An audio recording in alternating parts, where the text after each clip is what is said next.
The I have been would be an aorist or imperfect, to be a past tense. From the Greek. Prim, Abraham, geneste, ego, eimi.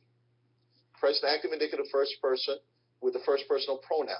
Now, the first personal pronoun, the ego, is not necessary, seeing that in the Greek, I'm giving everybody a little bit lesson in Greek. Sure. The Greek verb has who does the action in that verb, whether it's first person, second person, third person. I, you, him, or her, or else plural. We, you all, or they. So in the verb itself, by the ending of the verb, you can tell the omega here with the accent. The omega tells us that it's a first person.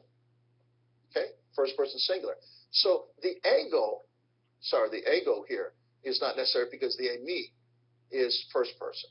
So when you have it applied, when you have it supplied by the writer, so we have John saying, I am. Okay? So when you have it done twice, it's because the author is stressing the I. So you could actually translate I, even I am. And so Jesus is stressing, and John is saying that Jesus stressed the fact that before Abraham was, I, even I am.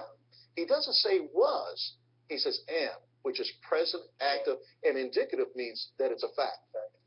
Jesus made it very clear. So they changed that on purpose. It's not an aorist tense, a perfect tense, or imperfect tense. It's a present, active, indicative. It was changed on purpose. Nobody that has your first semester Greek student, the very first verb tense that they learn is present, active, indicative. They would be able to translate that with no problem whatsoever. Properly. But we have these Jehovah's Witnesses that were supposed to be scholars, and we know that they're not scholars, saying that we have translated accurately. More accurately than any other Bible, they said. Now, paraphrase or error. We offer no paraphrase of the Scriptures. Our endeavor all through has been to give as literal a translation as possible. This is from Kingdom Interlinear Translation of the Greek Scriptures, page 9. And that's not true.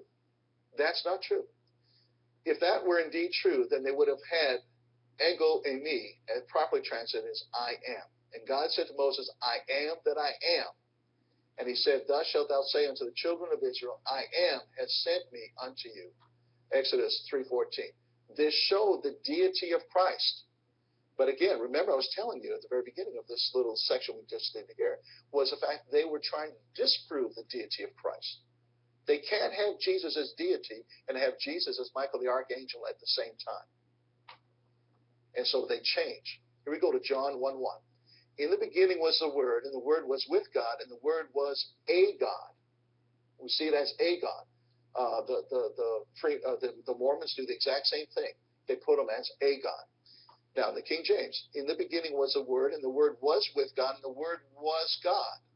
Now, in the Greek, NRK hein halagos, kai halagos hein proston theon, kai theos hein halagos.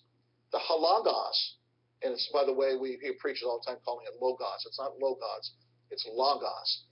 Halagos, the ha part, the O, the omicron here, that is the definite article. That's the word the in English. So translating, in the beginning was the Word, and the Word was with the God, and the Word was God.